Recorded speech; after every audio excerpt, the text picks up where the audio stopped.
Halo semuanya, nama saya Michael. Selamat datang di channel saya, Sikutu Buku. Kali ini saya akan bahas buku Stumbling on Happiness karya Dan Gilbert. Di buku ini, Dan membahas soal bagaimana keunikan manusia yang mampu mengimajinasikan masa depan. Semua ini berkat bagian otak kita yang bernama lobus frontal. Hebatnya lagi, otak kita mampu memprediksi dengan cepat di hampir semua bagian dalam hidup kita. Menariknya, buku ini nggak mengajarkan bagaimana cara kita untuk bahagia. Tapi, buku ini akan meyakinkan kamu bahwa menjadi bahagia itu sulit, karena cara pemikiran kita bekerja sendiri, dan memberikan contoh kalau mata manusia itu punya blind spots, di mana ada bagian tidak bisa dilihat oleh mata. Menariknya, ketika kita lihat normal, kita kan nggak pernah lihat ada titik hitam besar yang merupakan area dari blind spot tersebut. Hal ini terjadi karena otak kita mengisi kekosongan visual dari blind spot. Jadi, apa yang kita lihat di dunia ini itu bukan 100% realita, tapi ada juga bagian rekonstruksi dari pikiran kita. Nah, saya merangkum 3 hal yang menarik dari buku ini.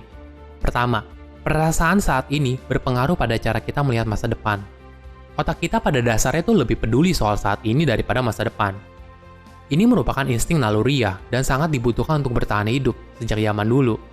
Jadi kalau misalnya kita ambil contoh, kita tuh sulit membayangkan bagaimana sih rasanya lapar kalau misalnya kita sedang dalam kondisi kenyangan. Contoh lain itu tuh kayak kita belanja untuk kebutuhan sehari-hari, tapi dalam kondisi lapar. Kemungkinan kita akan banyak membeli makanan yang nggak perlu.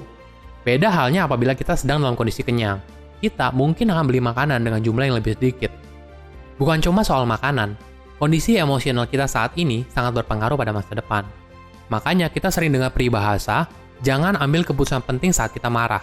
Ini merupakan hal yang tepat, karena keputusan yang kita ambil pasti dipengaruhi oleh kondisi emosional kita saat itu. 2. Memori manusia tidak 100% akurat. Seperti awal dibahas, kalau pikiran kita tuh selalu mengisi gap yang ada. Kita tuh nggak bisa 100% percaya apa yang ada di memori kita. Pada dasarnya, pikiran kita tuh hanya mengingat kejadian aneh atau unik, daripada kejadian yang normal. Contoh ya, ketika kita pergi makan malam, kita cuma ingat kalau misalnya restoran yang kita datangi, ternyata makanan kita gosong. Kita tidak akan ingat hal lain di malam itu, selain makanan yang gosong. Hal lain soal memori adalah soal ingatan kita tentang sesuatu. Seperti misalnya, ingatan kita soal restoran yang ngasih kita makanan kosong. Kita pasti langsung menggeneralisir untuk nggak mau datang lagi ke sana, karena makanannya gosong. Padahal, itu hanya satu dari sekian banyak kunjungan kita ke sana. Ketiga, kita tuh nggak unik. Mungkin kita tuh nggak merasa diri kita tuh lebih baik, tapi sebagian orang merasa dirinya tuh unik. Kayak misalnya nih, di saat epidemi COVID-19, mungkin banyak orang berpikir, nggak bakal kena lah. Saya berbeda dengan orang lain. Saya kan masih muda dan sehat.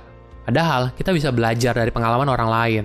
Kalau kita lihat nih ya, banyak loh orang yang masih muda dan sehat, tapi juga bisa kena wabah COVID-19. Kenyataannya, situasi dan hidup kita tidak jauh berbeda dengan orang lain.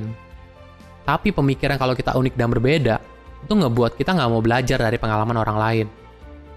Kebahagiaan kita masa depan sangat ditentukan oleh kondisi emosi saat ini. Cara terbaik untuk memprediksi kebahagiaan adalah belajar dari orang yang pernah mengalami kejadian yang sama. Silahkan komen di kolom komentar, pelajaran apa yang kalian dapat ketika baca buku ini.